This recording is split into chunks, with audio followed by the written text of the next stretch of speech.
Nvidia has reported, and the world has kept on turning. Let's take a look at what the market looks like after earnings today on the Weekend Update. Okay, so let's take a look and see how the market is doing. Here's what you need to know. First up, this is the market, how we've been looking at it. Red line is the S&P 500. Purple line here is the 200-day moving average. We are moving deeper and deeper into all-time high territory. Now, I was hoping we would get a little bit of breather, a little bit of digestion, but after Nvidia's earnings, it doesn't look like that's in the cards right now. So we still continue this vertical ascent. What that's going to do is it's going to start pulling these moving averages higher, kind of like just grabbing them and bending them upwards. So we've got a lot of good things going on in the market. This does mean that our digestion phase is going to get a little sharper when we get it, but for right now, things look fantastic in the market, and this is one of the reasons why we get fully invested and we pretty much stay fully invested at all times. You might ask the question, well, why is the market doing what it's doing? Well, we've got about 80% of the S&P 500 reporting now, and yes, Nvidia is very important, but if we look at everybody else, look at this dark blue line. This is earnings. The light blue line is the S&P 500, and what do you notice? If you'll remember when we first started looking at the market, our expectation was that earnings were supposed to trough or bottom in the third quarter, fourth quarter of last year, and then start growing again.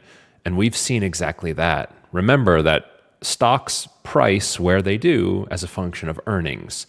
And so earnings is through to new all-time highs, at least on a forward 12-month basis.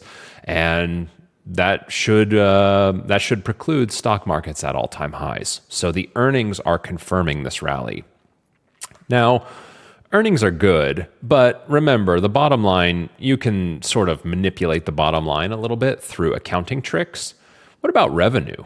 What about the top line? This is a really good read on how the economy is doing.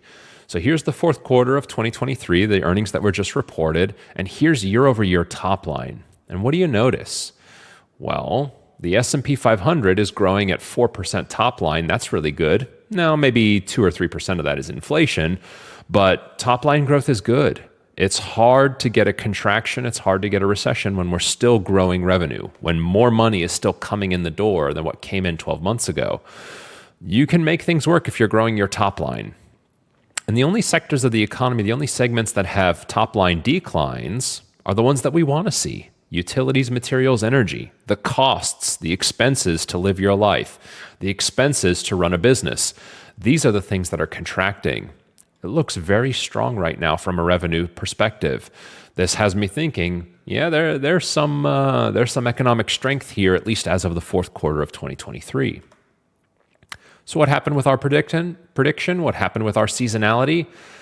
Doesn't look like we're going to get it. It's pretty tough. We're not done with this yet, but it looks like this seasonality isn't going to hold this year. The earnings picture has just been too strong, Nvidia inclusive of that. If you ever want me to be wrong, you want me to be wrong about there being downside. So we've got more upside. Good reason why we stay invested through the ups and downs. And there's your weekend review. Nothing but good news for you. We'll see you later.